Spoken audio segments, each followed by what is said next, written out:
The Loew's Paradise Theater in the Bronx is still a treasure for the community and a draw for the curious, young and old alike. Although it hasn't been open for business since 1994, some of the decay on the outside is deceptive. Most who walk by have no idea what still lies within. We like to go to the movie. We like to go to the movie. No, we don't. No, we don't. No, no, no. We don't watch the show. Movie.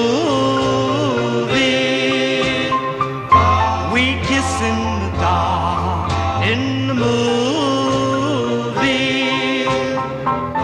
We hold. Once inside, you are immediately transported into another world. The ornate design, the attention to detail, and the rich, fanciful paintings are reminiscent of Vienna, not the Bronx. They represent the work of one of the most prominent theater designers of the 20th century. His name was John Eberson. Up until his death in 1954, John Eberson designed over 300 theaters in America and abroad. Born in Austria, he attended high school in Dresden, Germany, and completed his education at the University of Dresden, and trained as an electrical engineer. His European heritage was clearly evident in the landscape and gardens, many fountains and grottos, statuary, and other interior motifs. Feeling that the ornate palaces were gradually being overdone and had become static in design, Eberson had an idea of creating the illusion of an exterior space within his theater's interiors. As a 26-year-old, he left Vienna in 1901 and settled in St. Louis, Missouri, where he joined the Johnson architecture firm. As luck would have it, the 1904 World's Fair took place in St. Louis. There, he was introduced to the movies and the fledgling movie industry. He met Karl Hoblitzell, who, recognizing the potential profit to be made from movies, had already formed the Interstate Amusement Company. Both the movies and Hoblitzell would have long-lasting effects on Eberson's career. The Festival House was one of the many buildings on the fairgrounds that caught his attention. It had two unique characteristics. First, it had a seating capacity of over 3,500, which in those days was considered to be enormous.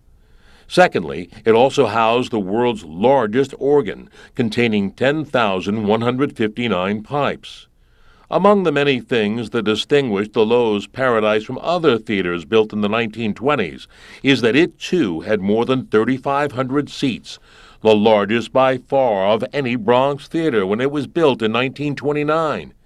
It also had a Robert Morton theater pipe organ, one of the largest pipe organs in the world.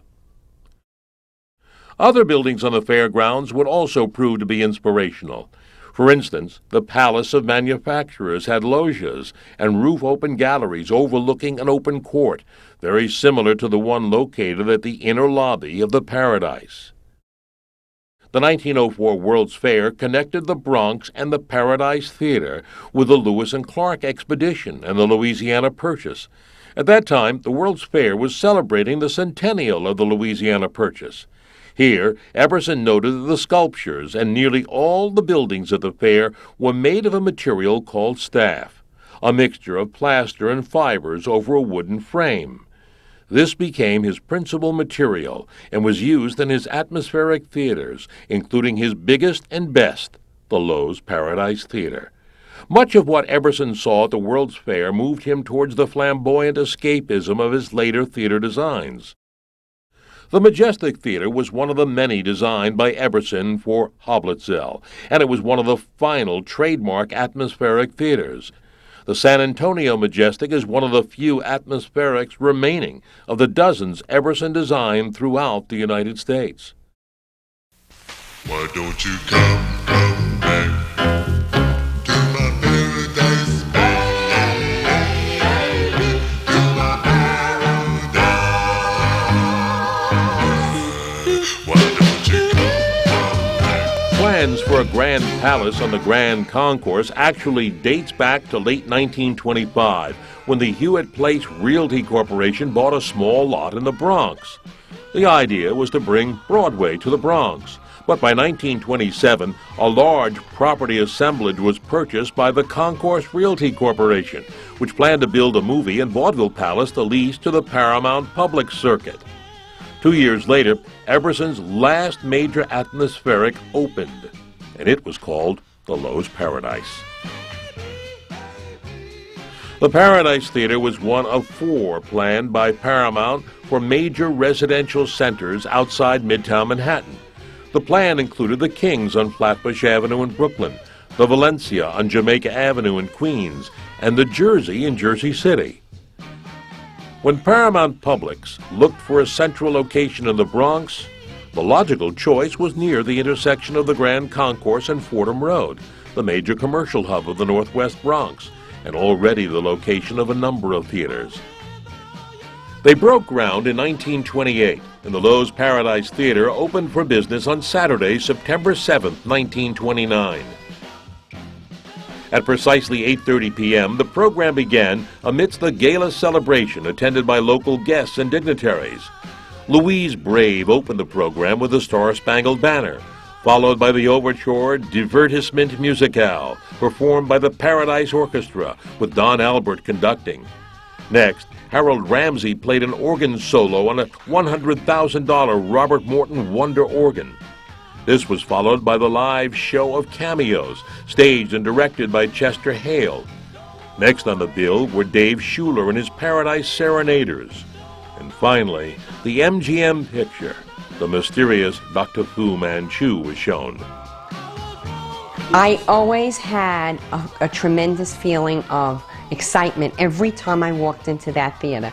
It was a destination. It was the destination in the Bronx. I loved the sign in the front. I mean, it was the biggest sign outside of Times Square that I had ever seen. The Paradise was designed as a large commercial building combining a movie palace with a block of storefronts running all the way back to Creston Avenue. Prices range from 25 cents for orchestra and balcony seats and 50 cents for loge seats on weekday mornings. 75 cents would get you into the orchestra and balcony seats on weekends. We would go on Saturdays to catch the first show. Even at 11:15, there was a line down the block to get into the movie theater. And we thought, boy, we'll never get into this theater. You know, usually you would see cartoons, you would see the newsreels, you'd see serials, you'd see a black and white movie and a color movie. We always went in the middle. We never knew when the movie was going to be. We never checked it. We never had any way to do it. We were kids, so we would just go and you'd walk in whenever you walked in. And then we'd race up the stairs to get up to the balcony, because the balcony was the place where you could throw things down onto the orchestra. And somebody always had enough money to buy a big bag of popcorn. And we would take the popcorn and put it on the ledge and throw it over and just hit people with the popcorn, and they wouldn't know where it came from. There was a children's section, so all the children could sit in one area, and if you acted up, the matron would let you know that you were going to go home, and they weren't kidding.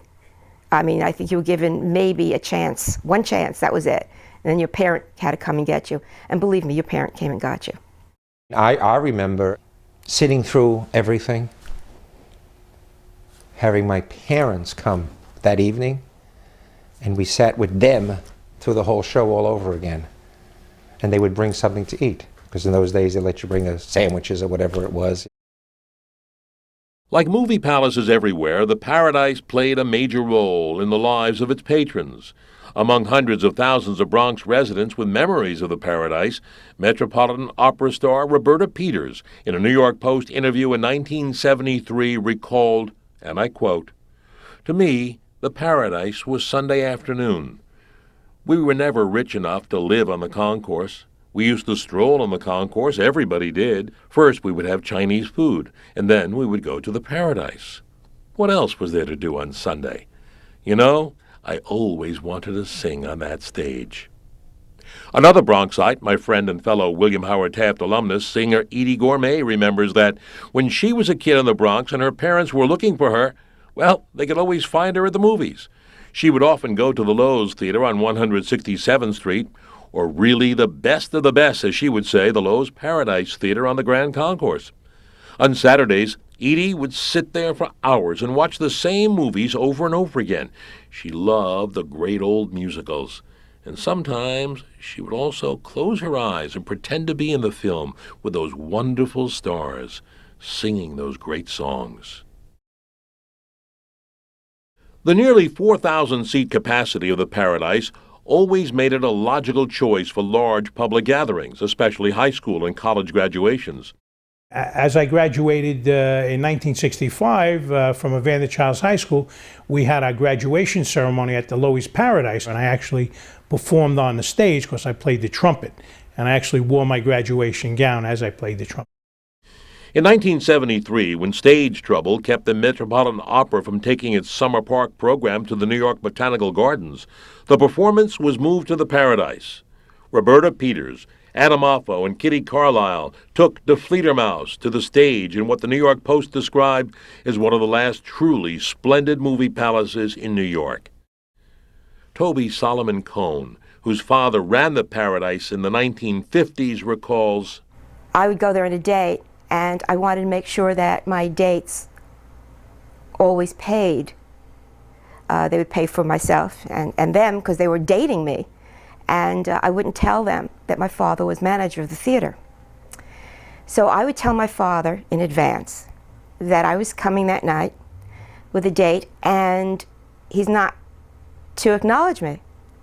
And after we sat down, then I would get up and come over and say hello, and then I would go back.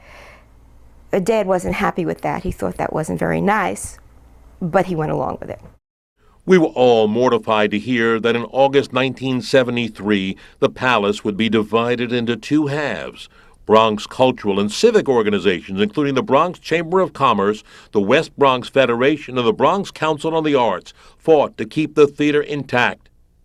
Despite their protests, however, the theater was cut in two, and over the years subdivided again into 4 theaters. Heaven and paradise, that's where I want to be. Just you and me in heaven and paradise. Ooh, paradise. Roses are red, violets are blue. God only knows how I love you. My darling, I love you. I love you so.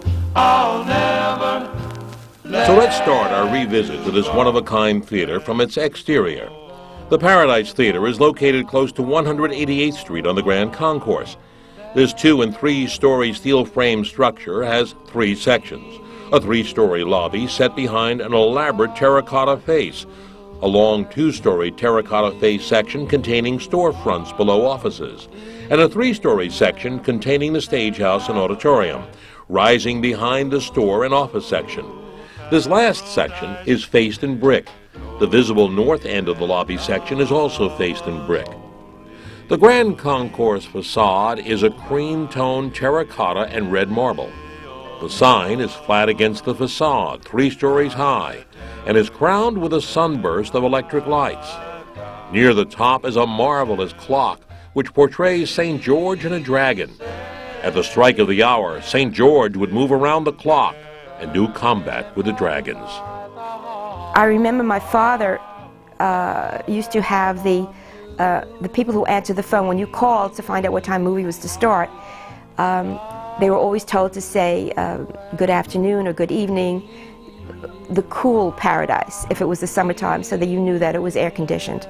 And of course that was very important. Most people didn't have air conditioning.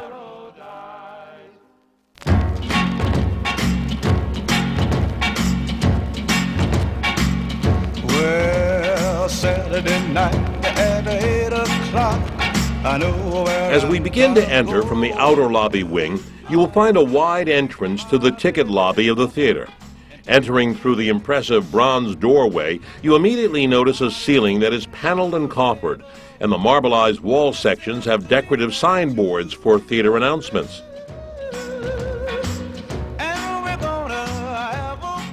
Similar signboards are on the outer wall section next to the lobby entrance. A wide sign announcing films to be shown rises above and onto the base of the frontispiece. A series of highly polished bronze doors gives it a grand entrance to the outer lobby.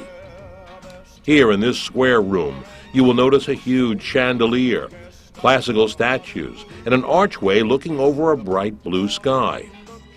Back in 1929, the floor was covered by rubber mats with intricate patterns designed by O.W. Johnson & Company, into which were placed a series of brass railings separating the ingoing from outgoing patrons. There were two prominent busts displayed as you enter the outer lobby. One is George Washington, and the other is Benjamin Franklin. Over each of the two ticket booths, a statue perches above a balcony. Behind a huge bronze and glass wall fixture on the north wall is a hidden second booth, used when crowds were very large or when inclement weather made the outdoor box office inconvenient for patrons. Here is a quote by Henry Meyerson as he remembers his first youthful visit to the Paradise. To a 9-year-old kid, the Paradise was overwhelming. The outer lobby had Moorish figures in wall niches, tapestries on the walls and carpets on the floor, Roman busts, Grecian urns, and Arabic items adorned the inner lobby. The interior walls followed the motif of the lobby, looking exotic and painted gold. But the genius of the place was the ceiling, created to resemble the heavens. Painted blue, the sky darkened as the lights dimmed. With the theater lights out, the celestial dome became lit with hundreds of lights twinkling and shining as stars in the night sky. They had a cloud machine, and it would move clouds around, and the stars would twinkle. It was like being at night in the country, and that's something we didn't have a whole lot of in the Bronx. I see a moon-kissed, starlit night. There's If you wanted to impress a girl, you took her to the Paradise. I was going with a gentleman that was a little older than I was, and he said to me, I want to take you someplace really special. So I said, okay, fine, and he took me to the Loews Paradise. I remember taking my dates and trying to impress them and sitting in the Loews Paradise and trying to get a little smooch here and there. My first date with my wife was at the Paradise. And I must have had a dozen dates with a dozen different girls to impress them with the stars and the balcony. And he said to me, he says, I'm going to take you up to the balcony. And I said, okay, fine. What did I know? Big 13 years old. So we went up to the balcony, and the first thing I saw was the stars glistening in the sky of the theater. And it was unbelievable. The rest, well, we won't discuss that. I remember it was the late 50s, the Ten Commandments were playing at the Paradise Theater.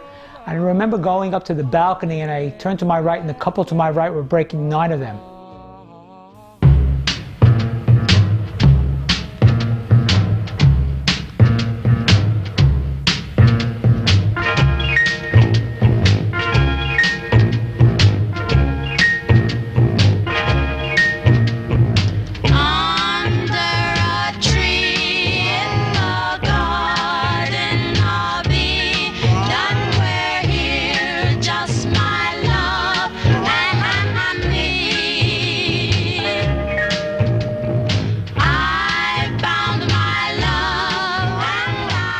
Now, as you begin to enter the inner lobby, you start to realize that this is more like a museum than a movie palace. Looking upwards, you will find a large ceiling picture of the Greek god Zeus, and on the south side is a 5-foot lifelike statue of Romeo and Juliet.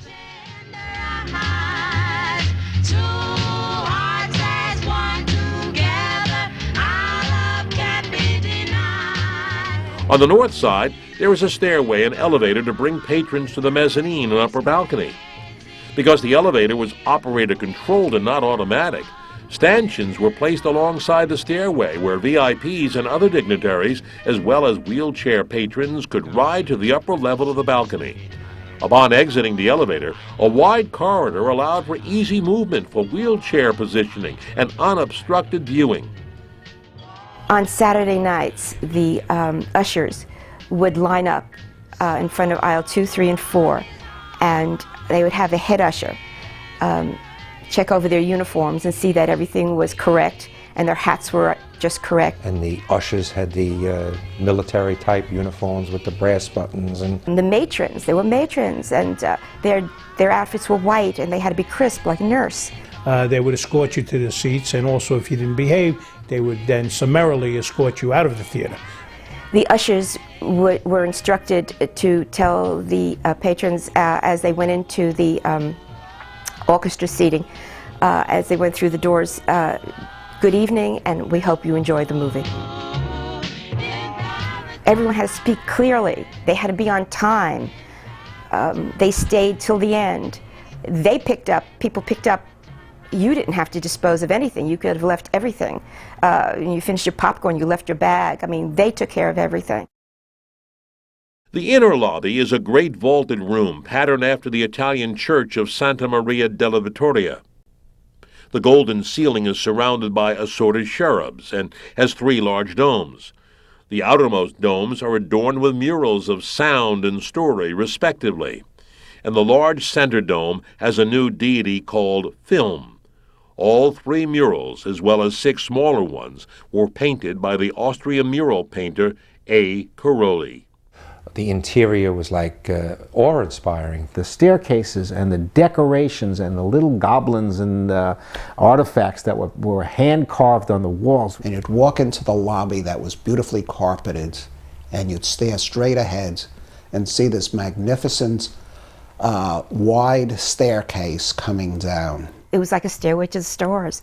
There was no doubt about it, because when you came down, I always thought that somebody should be helping me down, holding the back of my gown. It was really quite beautiful. The entire lobby was illuminated by 6 pendants and 2 banjo-type ornamental chandeliers, and furnished with plush chairs, metal tables, alabaster lamps, and pottery urns. In the center of the lobby's north wall, beneath a statue of Winged Victory, is a great fountain of Carrara marble that was well stocked with large goldfish. A grand piano stood just below it. Above the entire lobby's north wall is a mirror to give the illusion of additional space. At the western end of the lobby was one of 2 water fountains, and alongside is the grand staircase that brings patrons to the mezzanine. And at the eastern end, the elevator whisked patrons to the several upper balcony levels. I remember the concession stand. It was quite large, and any kind of candy that you wanted was there.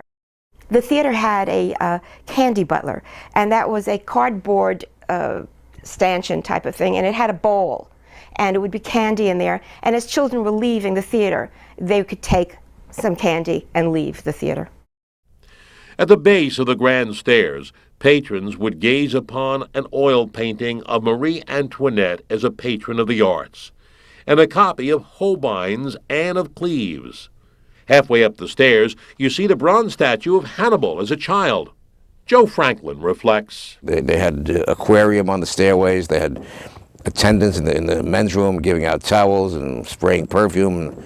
The Paradise has to be, in my estimation, the paradise of all motion picture palaces. On the mezzanine level is a golden promenade adorned with statuary urns, paintings, and cherubs that run the length and breadth of the lobby on 2 sides. Just off to the side are 2 lounges. In the men's area is a large tile portrait of St. George, and in the ladies' room, the walls were adorned with silk damask woven in France. I remember the restrooms were quite large, almost cavernous in nature. And I remember large urinals. for some reason. I remember the large urinals. I think they were over my head or something. They would hand you a paper towel after you washed your hands, and they wanted to know if there was anything else that they can do for you. And I thought this was quite unique. I remember the a cappella groups that would try to promote their records at the Cousins record store next to Alexander's, not far from Models de Vegas. And some of these groups would also be rehearsing in the large cavernous restrooms in the Loews Paradise. From the southern end of the lobby and from either end of the promenade, you enter a vast vaulted auditorium. There are diamonds, pearls, emeralds, and rings. None of these jewels show me a thing. I want only. I want your love. As theatergoers enter, they are immediately transported to a 16th century Italian Baroque garden, bathed in the light of the Mediterranean moon. Breathtaking low garden walls of rough cast stucco with crisp ornament and relief, flowing vines, trimmed cypress trees, and flowering shrubs surrounding the seats. In the evening sky, lazy clouds drifted amidst twinkling stars. The balcony was so big, and it was just a place where you felt that you can sneak away. You know, nobody would bother you there. If you wanted to sit on the real top of the of where the seats ended, you could sit there. There was always room for you. At the front of the auditorium hangs the splendid curtain, adorned with a full-size picture of a Venetian garden, complementing the garden theme motif. In vaudeville days, the cast prepared backstage in 10 dressing rooms located on 3 tiers, complete with a 19-foot rehearsal hall on the top level. And when we left the theater, you just couldn't go home because you were on such a high. So either you went across the street on the Grand Concourse to a ice cream establishment, Crumbs, or if you met other friends, we'd walk a few blocks and eat at another ice cream dessert place called Jams.